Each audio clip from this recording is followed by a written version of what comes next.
1 महीना बीत गया था। पीहू के डर ने गांव के लोगों को पागल कर दिया था। कोई स्कूल नहीं जा रहा था। बच्चे खिड़कियों से पीछे छुप के बाहर झांकते थे, लेकिन पीहू अभी भी उसी स्कूल के सामने बैठी मिलती थी। जुबान पे एक ही लफ्ज, मुझे भूख लगी है। फिर एक दिन गांव में एक बड़ा तांत्रिक आया। सुना था 1000 भूत प्रेत भगाए हैं उन्होंने। तांत्रिक गांव में कदम रखते ही एक आदमी से पूछा, ये गांव इतना शांत क्यों है? आदमी बोला, हमारे गांव में एक छाया घूम रही है जो मुझे भूख लगी है बोल के इंसान को निगल रही है। तांत्रिक ने आंख बंद की और जो देखा वो चौंक गया।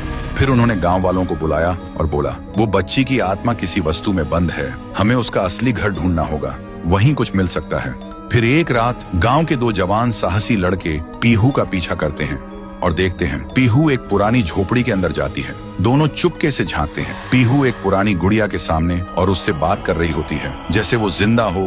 दोनों देखकर चौंक जाते हैं। फिर अगली सुबह वही 2 लड़के झोपड़ी में जाकर वो डॉल उठाते हैं और ले जाते हैं तांत्रिक के पास। तांत्रिक डॉल को देखकर चिल्लाता है, यही है, इसी में बंद है वो बच्ची की आत्मा, इसे आग में जलाना होगा तभी सब खत्म होगा। फिर रात में तांत्रिक गुड़िया को आग में डाल के हवन करता है, जोर जोर से मंत्र जप करता है। तभी एक भयानक चीख गूंजती है, मैं भूखी हूँ। और अचानक वो डॉल हवा में उड़ जाती है और सबके सामने उस डॉल से निकलती है पीहू।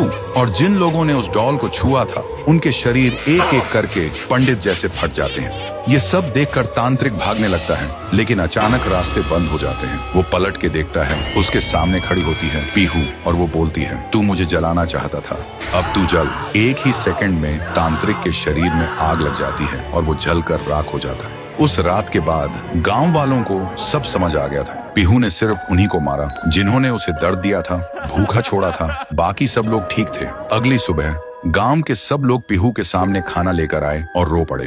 बोले, हमें माफ कर दो, हमने तुम्हें भूत नहीं समझा, लेकिन तुम तो देवी हो जो सिर्फ भूखी थी। पीहू ने एक मुस्कान के साथ थाली में से एक निवाला उठाया और जैसे ही उसने वो खाया उसका रूप हल्की रोशनी में बदलने लगा।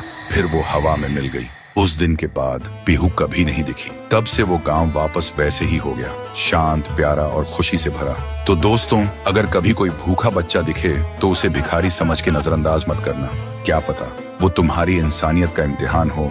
कमेंट करो, पीहू अब भूखी नहीं है अगर तुम सच में एक इंसान हो।